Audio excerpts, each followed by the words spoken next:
قوم نے نوح علیہ السلام سے کہا کہ تم بہک چکے ہو۔ جب قوم کے سرداروں کو کچھ سمجھ میں نہیں آیا تو کہنے لگے کہ ہمیں صاف صاف دکھائی دے رہا ہے کہ تم بہک چکے ہو۔ بہک چکے ہو یعنی تم پاگل ہو گئے ہو۔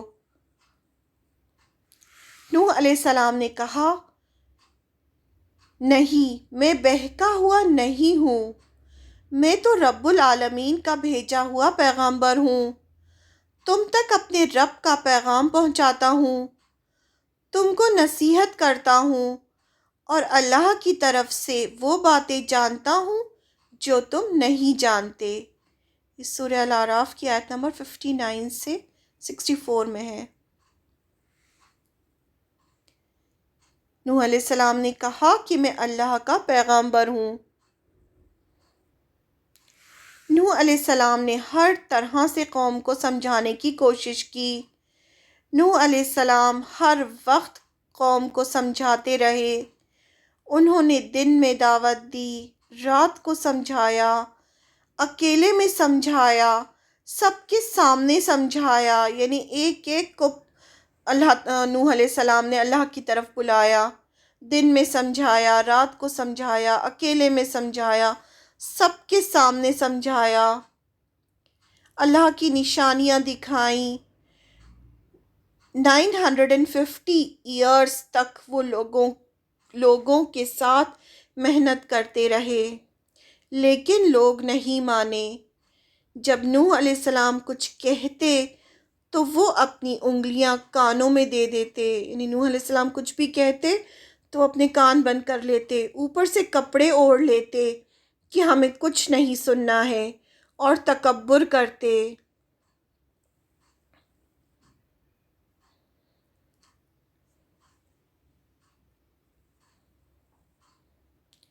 نوح علیہ السلام نے قوم کو استغفار کرنے کا حکم دیا۔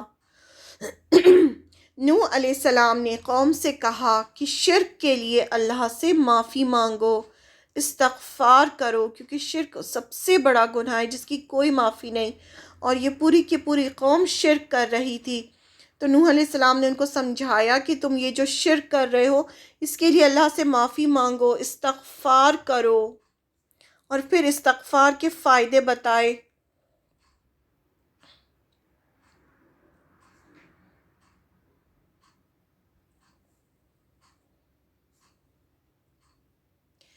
نوح علیہ السلام نے قوم کو استغفار کرنے کے فائدے بتائے کہ تم اگر اللہ سے معافی مانگو گے، استغفار کرو گے تو اللہ تعالیٰ زندگی کی مہلت دیں گے، یعنی عذاب سے تمہیں ختم نہیں کریں گے، تمہاری جتنی زندگی پوری زندگی تمہیں گزر کرنے کی مہلت دیں گے، آسمان سے پانی برسائیں گے، تمہیں مال دیں گے، اولاد دیں گے، بہتے پانی کی نہریں جاری کریں گے۔ یہ سب کے بارے میں سورہ نوح میں ہے۔ اولاد دیں گے، مال دیں گے، آسمان سے پانی برسائیں گے، پوری زندگی بتانے کی مہلت دیں گے، اور بہتے پانی کی نہریں جاری کریں گے۔ تو اگر کوئی چاہتا ہے کہ اسے اچھی زندگی ملے، اس کے ہاں اولاد ہو، پانی برسے، مال ملے، تو اسے استغفار کرنا چاہیے، کیونکہ یہ ہمیں قرآن مجید سے پتہ چلتا ہے کہ اگر استغفار کریں گے تو اللہ یہ سب چیزیں دیں گے۔ استغفار کرنے سے انزائٹی بھی دور ہوتی ہے، اللہ کی رحمت آتی ہے، علم کا دروازہ کھلتا ہے، ہر چیز سے انسان ریلیکس ہو جاتا ہے، اس کو ریلیف ملتا ہے، اسے سکون حاصل ہوتا ہے، پیس آف مائنڈ یعنی سکون ملتا ہے، اسٹریس دور ہوتا ہے، انزائٹی دور ہوتی ہے۔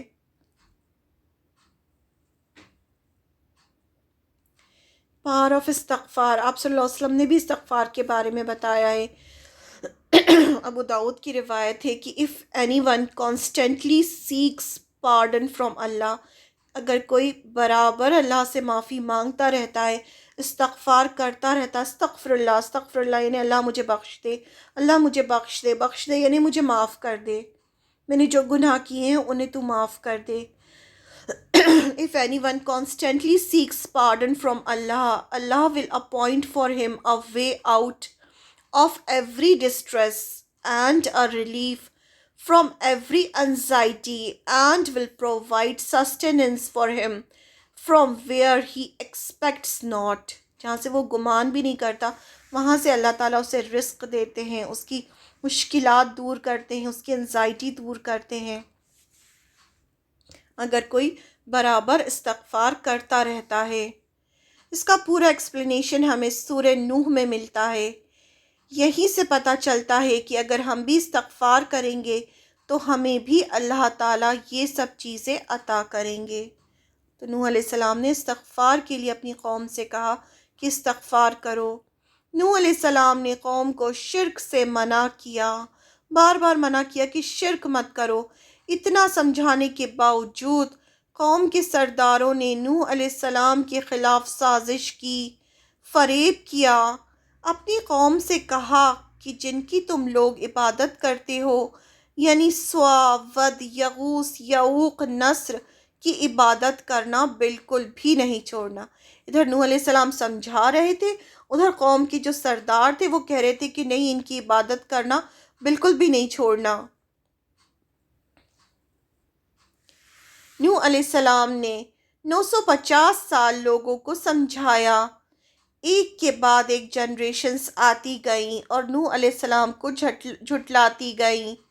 اللہ تعالیٰ نے نوح علیہ السلام کو بہت لمبی زندگی دی تھی، انہوں نے 950 سال اپنی قوم کو سمجھایا لیکن وہ نہ مانے۔ ایک کے بعد ایک جنریشن آتی تھی اور نوح علیہ السلام کو جھٹلاتی جاتی تھی۔ ایمان لانے والے لوگ بڑھ نہیں رہے تھے جبکہ نہ ماننے والے لوگ بڑھتے جا رہے تھے، لیکن نوح علیہ السلام کبھی بھی نا امید نہیں ہوئے، سمجھاتے رہے، برابر قوم کو سمجھاتے رہے، جبکہ جو ڈسبلیورز تھے وہ بڑھ رہے تھے۔ نوح علیہ السلام نے اب نا امید ہو کر اللہ سے قوم کے لیے بد دعا کی۔ اب جو تھے نوح علیہ السلام کو اللہ تعالیٰ نے وحی کے ذریعے بتایا کہ اب کوئی بھی ایمان نہیں لائے گا، تو اب انہوں نے قوم کے لیے بد دعا کی۔ لیکن جب قوم نے کفر کی انتہا کر دی اور نوح علیہ السلام کو یقین ہو گیا کہ اب یہ لوگ نہیں مانیں گے اور اگر یہ لوگ زندہ چھوڑ دیے گئے تو دوسروں کو بھی گمراہ کریں گے، تو نوح علیہ السلام نے قوم کے لیے بد دعا کی اور اللہ تعالیٰ سے عذاب بھیجنے کو کہا۔ نوح علیہ السلام نے اپنی کوشش کے بارے میں اللہ کو بتایا اور قوم کو تباہ کرنے کی دعا کی۔ سب سے پہلے نوح علیہ السلام نے جب اللہ تعالیٰ سے دعا کی تو اللہ تعالیٰ کو پورا اپنا جو بھی اللہ تعالیٰ قوم کے لیے انہوں نے کوششیں کی تھیں وہ سب کے بارے میں اللہ تعالیٰ نے قرآن مجید میں اللہ تعالیٰ نے ہمیں بتایا کہ کیسے نوح علیہ السلام نے اللہ سے دعا کی، سب کچھ بتایا اور اس کے بعد قوم کے لیے بد دعا کی۔ نوح علیہ السلام نے اللہ سے دعا کی اور 950 سال 950 سال انہوں نے جو بھی محنت قوم کے ساتھ کی، ان کو دین کی طرف لانے کی، اس کے بارے میں بتایا اور بدلے میں قوم نے ان کے ساتھ کیا کیا سب اللہ کو بتایا، جس کا پورا ذکر ہمیں سورہ نوح میں ملتا ہے۔ پھر آخر میں اللہ تعالیٰ سے دعا کی، اے رب تو زمین میں کافروں سے بسا ایک گھر بھی باقی نہ رکھنا، باقی نہ رہنے دینا، اگر تو انہیں یہاں رہنے دے گا تو یہ تیرے بندوں کو پھر سے گمراہ کریں گے اور ان سے جو اولاد ہوگی وہ بھی بدکار اور کافر ہی ہوگی۔ اے رب تو مجھے بخش دے اور میرے ماں باپ کو اور میرے ساتھ ایمان لائے ہیں انہیں، ان سب ایمان لانے والے مرد اور عورتوں کو بخش دے اور ظالموں کی تباہی اور بربادی کو اور بڑھا دے۔ اور انہوں نے کہا کہ میں بے بس ہوں، تو میری مدد فرما۔ سورہ نوح میں آتی ہے یہ دعا۔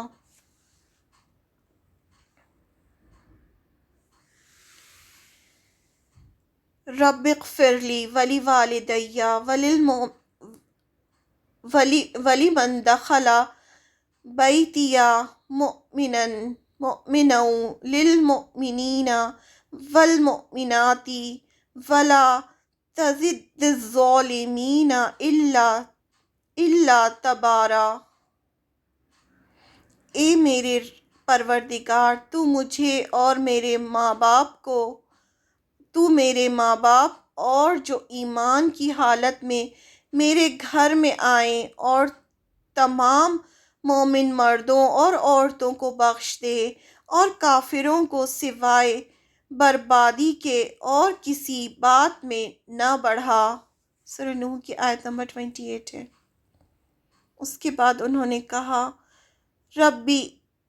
ربی انی مغلوب فانتصر، میرے رب میں بے بس ہوں، تو میری مدد فرما۔ اب کوئی ایمان نہیں لائے گا۔ اس بددعا سے پہلے اللہ نے ان کی طرف وحی کر دی تھی کہ جو لوگ ایمان لا چکے اب اس کے بعد کوئی بھی ایمان نہیں لائے گا، تو آپ ان کی حرکتوں سے پریشان ہونا چھوڑ دیں۔ یہ اللہ تعالیٰ نے انہیں پہلے ہی بتا دیا تھا۔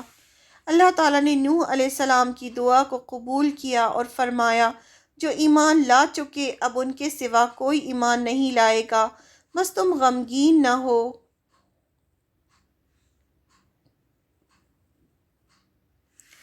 اللہ تعالیٰ نے نوح علیہ السلام کو کشتی بنانے کا حکم دیا اور وحی کی کہ تم ہماری نگرانی اور ہماری وحی کے مطابق ایک کشتی بناؤ اور ظالموں کے بارے میں مجھ سے کوئی بات نہ کرنا، یعنی ان میں سے کسی کی بھی سفارش نہ کرنا، اس لیے کہ یہ سب پانی میں ڈبو کر مارے جائیں گے۔ سورہ ہود آیت نمبر 36-37 میں کشتی بنانے کا حکم دیا کہ میری نگرانی میں میری نگاہوں کے سامنے کشتی بناؤ، اور وحی کے ذریعے بتایا کہ کیسے کشتی بنانی ہے۔ نوح علیہ السلام نے کشتی بنانی شروع کی۔ نوح علیہ السلام کارپینٹر نہیں تھے، نہ انہوں نے کبھی کوئی کشتی بنائی تھی، اس لیے اللہ تعالیٰ نے خود گائیڈ کیا وحی کے ذریعے کہ ایسی کشتی بناؤ۔ کہا جاتا ہے کہ بہت بڑی 3 منزلہ کشتی بنائی جس کی چھت بھی تھی تاکہ جب بارش ہو تو پانی کشتی میں نہ جائے۔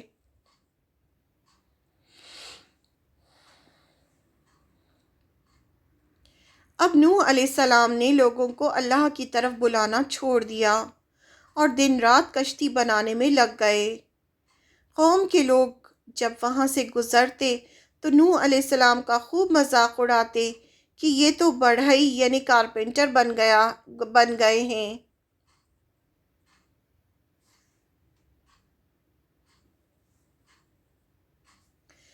اور پہاڑ پر اس کشتی کو چلائیں گے۔ اس پر نوح علیہ السلام کہتے کہ آج تم میرا مذاق اڑاتے ہو، ایک دن ہم بھی تم پر ہنسیں گے، پھر تم کو جلد معلوم ہو جائے گا رسوا کرنے والا عذاب کس پر آتا ہے۔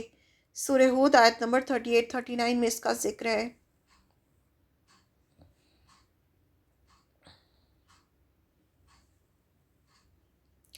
کشتی تیار ہو گئی اور نوح علیہ السلام اللہ کے اشارے کا انتظار کرنے لگے۔ کشتی بن کر تیار تھی۔ نوح علیہ السلام اللہ کے حکم کا انتظار کر رہے تھے۔ اللہ تعالیٰ نے بتایا کہ جب پانی نوح علیہ السلام کے گھر کے تندور میں سے نکلنے لگے تو وہ سائن ہوگا کہ طوفان آنے والا ہے۔ تندور وہ ہوتا ہے جہاں روٹیاں پکائی جاتی ہیں، تو اس میں سے پانی نکلنے کا سائن اللہ تعالیٰ نے دیا کہ وہاں سے جب پانی نکلنے لگے تو سمجھ جانا کہ اب اللہ کا عذاب آئے گا۔ پھر وہ دن آ گیا جب پانی تندور میں سے نکلنے لگا۔ نوح علیہ السلام نے جلدی سے کشتی میں سارے لوگ جو ایمان لے آئے تھے ان کو بٹھایا، کیونکہ کچھ لوگ تھے نا جو نوح علیہ السلام کے ساتھ ہو گئے تھے، ان سب کو بٹھایا، ساتھ ہی ہر جانور اور ہر کریچر کا ایک ایک پیر لیا اور کشتی میں سوار کر دیا۔ قوم نے دیکھا تو نوح علیہ السلام کا خوب مذاق اڑایا۔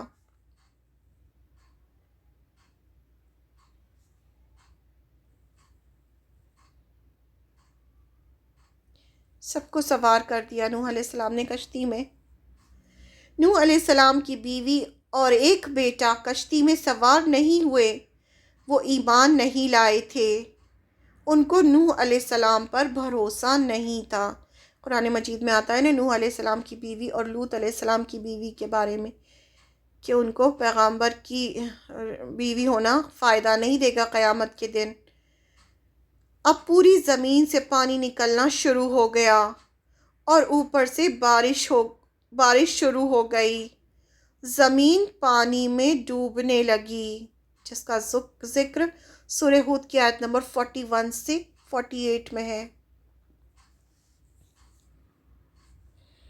نیچے سے بھی پانی نکل رہا تھا اور آسمان سے بھی بارش ہو رہی تھی۔ کشتی میں بیٹھتے وقت نوح علیہ السلام نے دعا کی۔ نوح علیہ السلام نے کہا، اس میں اب سوار ہو جاؤ، اللہ کے نام سے اس کا چلنا اور ٹھہرنا ہے۔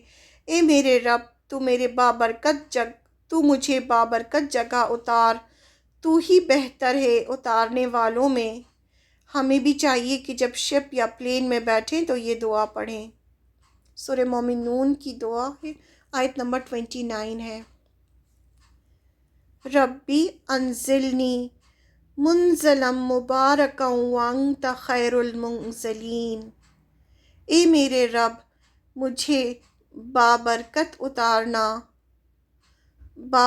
اتارنا اتار، اور تو ہی بہتر ہے اتارنے والوں میں۔ یعنی کچھ پتہ نہیں کہاں جانا ہے، کہاں منزل ہے، کہاں ٹھہرنا ہے۔ بے شک میرا رب بہت مغفرت کرنے والا اور بہت ہی رحیم ہے۔ اور پھر کشتی سب کو لے کر پہاڑوں جیسی اونچی موجوں اور لہروں کے بیچ چلنے لگی۔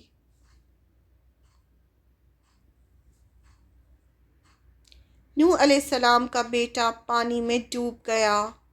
نوح علیہ السلام نے اپنے بیٹے کو آواز دی جو کشتی میں سوار نہیں ہوا تھا۔ بیوی اور بیٹا جو تھا، ایک بیٹا، وہ نوح علیہ السلام پر ایمان نہیں لائے تھے، تو اپنا وہ جو بیٹا تھا اس کو انہوں نے آواز دی کہ بیٹا کشتی میں سوار ہو جاؤ، اے بیٹے میرے ساتھ سوار ہو جا، جو لوگ نافرمانی کر رہے ہیں ان کا ساتھی مت بن۔ نوح علیہ السلام نے اسے بہت پیار سے بلایا کہ میرے ساتھ سوار ہو جاؤ، یہ نافرمان لوگ ہیں، ان کے ساتھی مت بنو، یعنی نافرمان لوگوں کا ساتھ مت دو۔ انہوں نے کہا، میرے بیٹے کشتی میں سوار ہو جاؤ۔ بیٹے نے کشتی میں آنے سے انکار کر دیا اور کہا، میں کسی پہاڑ پر چڑھ جاؤں گا، وہ مجھے پانی سے بچا لے گا۔ نوح علیہ السلام نے کہا، آج اللہ کے حکم سے بچانے والا کوئی نہیں۔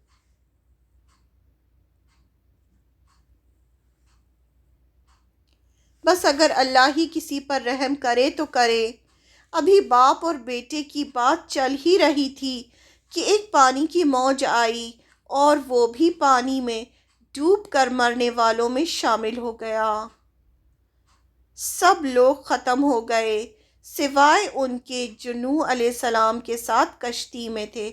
جو کشتی میں جو لوگ بچے تھے بس وہ بچے تھے، باقی پوری قوم جو تھی وہ پانی میں ڈوب کر ختم ہو گئی۔ ایسے اللہ تعالیٰ نے فرعون کی پوری قوم کو بھی پانی میں ڈبو کر مارا تھا، تو نوح علیہ السلام کی بھی پوری کی پوری قوم جو تھی پانی میں ڈبو کر ختم کر دی گئی۔ کافی دن کشتی چلتی رہی، بہت دنوں تک کشتی جو تھی وہ پانی میں چلتی رہی۔ پھر ایک دن اللہ تعالیٰ نے حکم دیا کہ اے زمین اپنا پانی نگل جا، اور اے آسمان تھم جا۔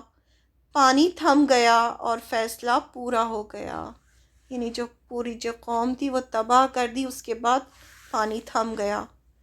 کشتی جوڈی پہاڑ پر ٹک گئی اور اعلان ہو گیا کہ ظالم قوم کو رحمت سے دور کر دیا گیا ہے، یعنی پوری کی پوری جو ظالم قوم تھی اسے ختم کر دیا گیا، اور کشتی جو تھی وہ جودی پہاڑ پر ٹک گئی۔ نوح علیہ السلام نے اپنے رب کو پکارا اور کہا، اے میرے رب، میرا بیٹا میرے گھر والوں میں سے تھا، یعنی انہیں بہت تکلیف تھی اپنے بیٹے کی، کیونکہ بیٹا جو تھا وہ پانی میں ڈوب گیا تھا۔ تو انہوں نے اللہ سے فریاد کی، اور تیرا وعدہ برحق ہے، اور فیصلہ کرنے والوں میں تو سب سے بڑا حاکم ہے۔ یعنی نوح علیہ السلام کو اپنے بیٹے کے ڈوب جانے کا غم ہوا، اور انہوں نے اللہ سے فریاد کی کہ اے میرے رب، میرا بیٹا میرے گھر والوں میں سے تھا، اور تیرا وعدہ برحق ہے، اور فیصلہ کرنے والوں میں تو سب سے بڑا حاکم ہے۔ نوح علیہ السلام کو اپنے بیٹے کا غم تھا۔ پہلے اللہ تعالیٰ نے نوح علیہ السلام سے وعدہ کیا تھا کہ ان کی فیملی کو بچائیں گے، اس لیے نوح علیہ السلام نے اللہ تعالیٰ سے فریاد کی کہ میرا بیٹا میری فیملی میں سے تھا، میرے اہل میں سے تھا۔ اللہ تعالیٰ نے جواب دیا کہ وہ ظالموں میں سے تھا۔ اللہ تعالیٰ نے جواب دیا، اے نوح، وہ تیرے گھر والوں میں سے نہیں تھا، وہ ظالموں میں سے تھا، اس لیے کہ اس کے عمل نیک نہیں تھے، یعنی وہ ایمان نہیں لایا تھا۔ خود کو نادانوں میں شامل نہ کرنا، بس مجھے ایسی بات کا سوال نہ کرنا۔ اللہ تعالیٰ نے نوح علیہ السلام سے کہا کہ ایسی چیز مجھ سے مت مانگو جس کا تم کو علم نہیں۔ میں تجھے نصیحت کرتا ہوں کہ نادانوں میں کبھی خود کو شامل نہ کرنا۔ اللہ تعالیٰ نے نوح علیہ السلام سے کہا کہ اس طرح سے مجھ سے سوال کر کے، یعنی مجھ سے مانگ کر اپنے آپ کو نادانوں میں شامل نہ کرو۔ یہاں سے ہمیں بہت بڑی بات کا علم ہوتا ہے کہ کسی کے گھر میں پیدا ہونے سے وہ انسان فیملی کا حصہ نہیں ہوتا۔ اگر نوح علیہ السلام کا بیٹا بھی ایمان لاتا تو ان کی فیملی میں شامل ہوتا۔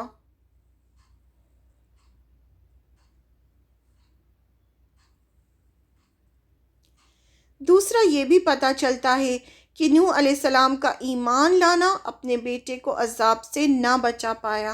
یعنی نوح علیہ السلام تو ایمان والے تھے، پیغمبر تھے، اللہ کے پیغمبر تھے، اتنے سال لوگوں کو سمجھا رہے تھے، اللہ کا کام کر رہے تھے، لیکن یہ عمل بھی ان کے بیٹے کو بچا نہیں پایا، اور بیٹے کو عذاب سے نہیں بچا پایا۔ تیسرا، اللہ تعالیٰ سے شکایت کرنا نادانی ہوتا ہے۔ جو اللہ سے انہوں نے فریاد کی، اس کو اللہ تعالیٰ نے نادانی کہا کہ جس چیز کا تمہیں علم نہیں ہے اس کی شکایت مت کرو اللہ سے، کیونکہ اللہ تعالیٰ ہر بات کو بہتر جانتے ہیں۔ اسی طرح نوح علیہ السلام کی بیوی بھی کشتی میں سوار نہیں ہوئی اور ڈوب گئی۔ نوح علیہ السلام کا پیغمبر ہونا نہ بیٹے کو بچا سکا نہ بیوی کو۔ نوح علیہ السلام نے اللہ سے معافی مانگی۔ نوح علیہ السلام نے کہا، اے رب، میں تیری پناہ میں آیا، مجھے بچا لے ایسی بات سے کہ جس کا مجھے علم نہیں تھا۔ اگر تو مجھے معاف نہیں کرے گا اور مجھ پر رحم نہیں فرمائے گا تو میں بھی نقصان اٹھانے والوں میں ہو جاؤں گا۔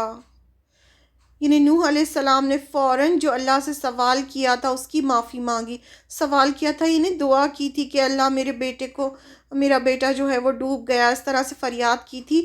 تو اللہ تعالیٰ نے کہا کہ نادانی کی بات مت کرو، تو انہوں نے فوراً اللہ کے سامنے رجوع کیا اور اللہ سے فوراً اپنی بات کے لیے معافی مانگی جو انہوں نے اپنے بیٹے کے بارے میں کی تھی، اور اللہ سے رحم کی امید کی کہ اللہ مجھ پر رحم کر، اور استغفار کیا۔ انہوں نے دعا کی، ربی انی اعوذ بک ان اسألک ما لیس لی بہ علم وإلا تغفر لی وترحمنی اکن من الخاسرین۔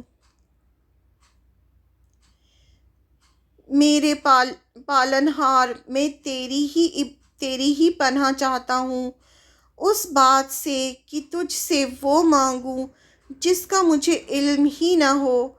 اگر تو مجھے نہ بخشے گا اور تو مجھ پر رحم نہ فرمائے گا تو میں خسارہ پانے والوں میں ہو جاؤں گا۔ سورہ ہود کی آیت نمبر 47 ہے۔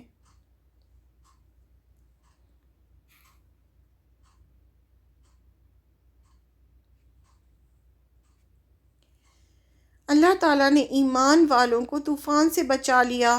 اللہ تعالیٰ نے فرمایا، اے نوح اب کشتی سے صحیح سلامت اتر جاؤ، تم پر ہماری سلامتی اور برکتیں ہیں، اور ان لوگوں پر بھی جو تمہارے ساتھ ہیں، اور کچھ لوگ ایسے بھی ہیں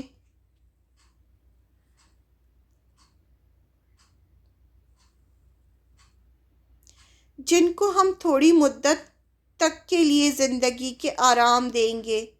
یعنی جو کفر کریں گے، یعنی اب جو لوگ بچ گئے ہیں، ان میں سے آگے جا کر اگر کوئی کفر کرے گا تو ان کو ہم زندگی کے آرام دیں گے تھوڑے وقت کے لیے، پھر ہماری طرف سے ان کو دردناک عذاب ہوگا۔ یعنی اب یہ جو لوگ بچ گئے ہیں، ان کی جب جنریشنز آگے بڑھیں گی اور اگر وہ لوگ بھی کفر کریں گے تو ان کو تھوڑا تو آرام دیں گے ہم زندگی کا، لیکن پھر ان کو بھی ہماری طرف سے دردناک عذاب پہنچے گا۔ نوح علیہ السلام کو آدم ثانی بھی کہا جاتا ہے۔ جب دنیا کے سارے کافر ختم ہو گئے اور نئے سرے سے دوبارہ دنیا شروع ہوئی، جو لوگ بچے تھے وہ ایمان والے تھے۔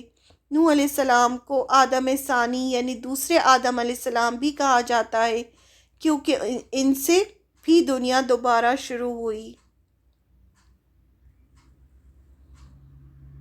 یہاں اللہ تعالیٰ نے یہ بھی بتایا کہ کچھ لوگ جو اللہ کی نافرمانی کریں گے انہیں بھی دنیا کے فائدے دیے جائیں گے۔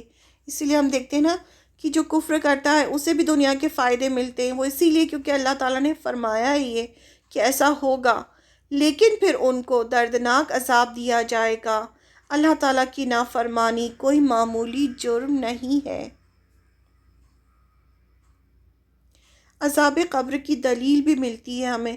سورہ نوح آیت نمبر 25 میں اللہ تعالیٰ فرماتے ہیں، یہ لوگ اپنے گناہوں کی وجہ سے پانی میں ڈبو ڈبو کر مارے گئے اور پھر آگ میں داخل کیے گئے، کیونکہ مرنے کے بعد ابھی تو جہنم نہیں ہے، ابھی تو میدان حشر ہوگا، اس کے بعد سزا کا فیصلہ ہوگا، لیکن یہاں اللہ تعالیٰ نے کہا پانی میں ڈبو کر مارے گئے اور پھر آگ میں داخل کیے گئے، تو اس کا مطلب یہ ہے کہ یہ عذاب قبر کی طرف اشارہ ہے۔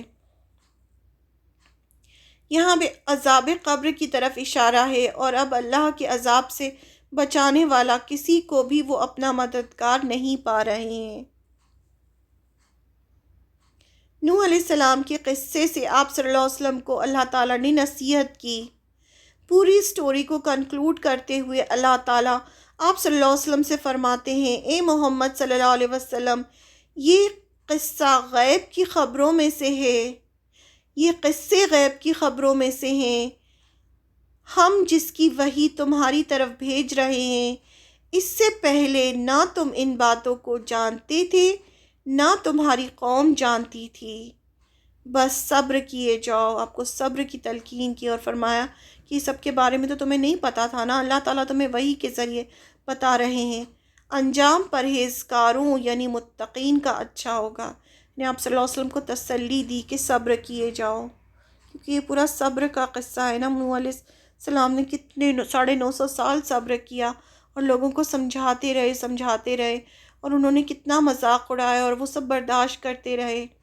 سورہ ہود آیت نمبر 49 میں فرمایا اس کے بارے میں۔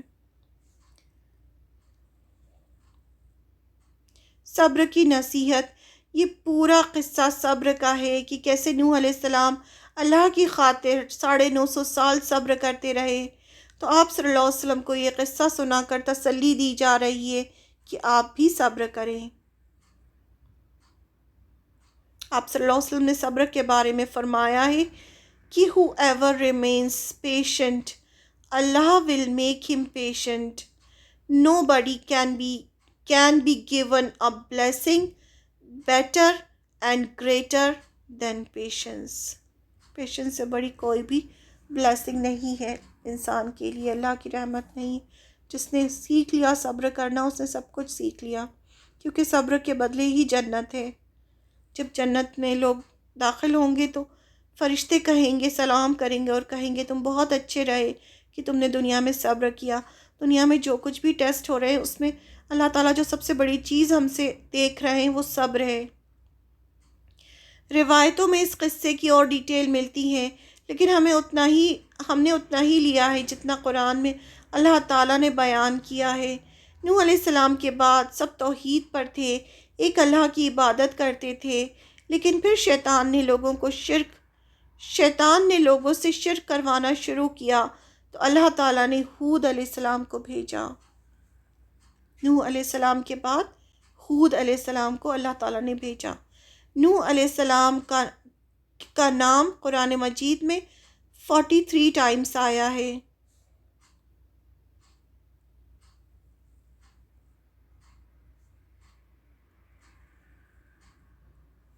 ریفرنسز ہیں قرآن میں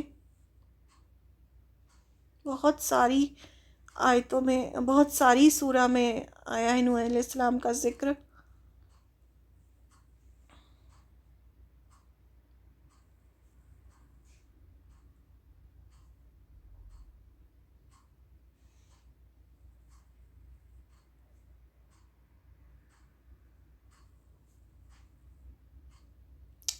ٹوٹل آیت اپروکسیمیٹلی 150 ہے۔